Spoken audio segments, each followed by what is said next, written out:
Middle east में जंग के दौरान इजराइल ने F-35 फाइटर जेट की ताकत का नमूना दुनिया को दिखा दिया है। इजराइल ने F-35 फाइटर जेट की मदद से ही लेबनान में हिजबुल्लाह के सरगना नसरल्लाह को मौत की नींद सुला दिया। इस ऑपरेशन में अमेरिका की 5वीं पीढ़ी के स्टील्थ फाइटर जेट F-35 की भूमिका सबसे अहम रही। इजराइल ने इस लड़ाकू विमान से करीब 80 टन बम गिराए गए। इस कारण पाताल लोक में छिपा बैठा नसरल्लाह और उसके कई कोर कमांडर्स मारे गए। रिपोर्ट के मुताबिक नसरल्लाह धरती की सतह से करीब 60 फीट नीचे बने बंकर में मौजूद था, लेकिन F-35 ने इजरायली सेना ने इतनी भीषण बमबारी की है कि पूरा इलाका ही पाताल लोक में समा गया। आज के इस वीडियो में हम यह जानेंगे कि जब दुनिया में 5th जेन फाइटर जेट F-35 जैसे आधुनिक विमान मौजूद हैं, तो पाकिस्तान और चीन जैसे देशों से खतरे का सामना कर रहा भारत 4-5वीं पीढ़ी के लड़ाकू विमान राफेल क्यों खरीद रहा है।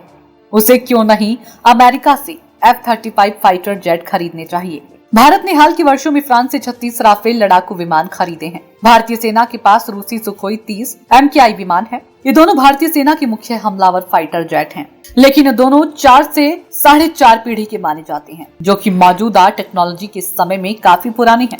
फिर भी भारत नौसेना के लिए फ्रांस के साथ राफेल खरीद सौदा करने में लगा है। दूसरी तरफ पाकिस्तान अपने पायलटों को चीन के FC-31 स्टील्थ फाइटर चलाने की ट्रेनिंग के लिए भेजा है। वह चीन से 5वीं पीढ़ी का FC-31 खरीद रहा है। ऐसे में क्या भारत पाकिस्तान से पीछे है? तो आपको बता दें कि ऐसा नहीं है कि भारत इस जरूरत को नहीं समझता है। पिछले दिनों संसद की स्थायी समिति ने भी 5वीं पीढ़ी के फाइटर जेट खरीदने की सलाह दी थी। भारत पहले से अपना 5th जेन फाइटर जेट बना रहा है, लेकिन वह प्रोजेक्ट तय समय से काफी पीछे चल रहा है। इस प्रोजेक्ट का नाम है AMCA। ऐसे में भारत के पास एक ही विकल्प है कि वह अमेरिका या किसी अन्य देश से 5वीं पीढ़ी के फाइटर जेट खरीदे। डिफेंस एक्सपर्ट्स का मानना है कि इन एडवांस फाइटर जेट के लिए इस वक्त भारत के सामने 2 ही विकल्प रूस और अमेरिका है। भारत ने रूस से एंटी मिसाइल सिस्टम S-400 प्रणाली भी खरीदा है। ऐसे में भारत के रूसी 5वीं पीढ़ी के सुखोई 57 फेलोन लड़ाकू विमान उपयुक्त साबित भी हो सकते हैं, लेकिन भारतीय सेना इस जेट के परफॉर्मेंस से संतुष्ट नहीं है।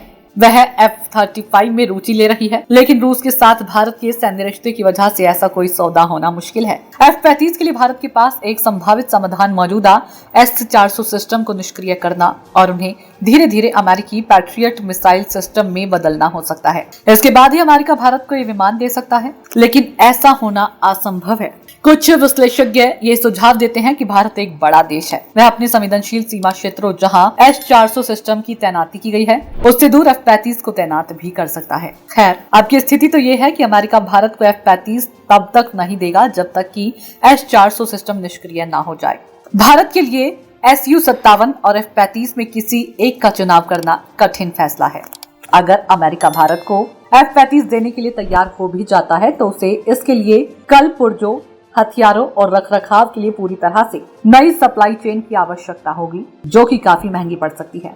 इन उपकरणों को सीधे अमेरिका से इंपोर्ट करना होगा। ऐसे में इस बात का डर रहेगा कि वह भारत पर दबाव डालने के लिए अमेरिका भविष्य में इन जरूरी चीजों का एक्सपोर्ट रोक भी सकता है। ऐसे में फिलहाल इन स्टील्थ फाइटरों को हासिल करना भारत के लिए चुनौतीपूर्ण है।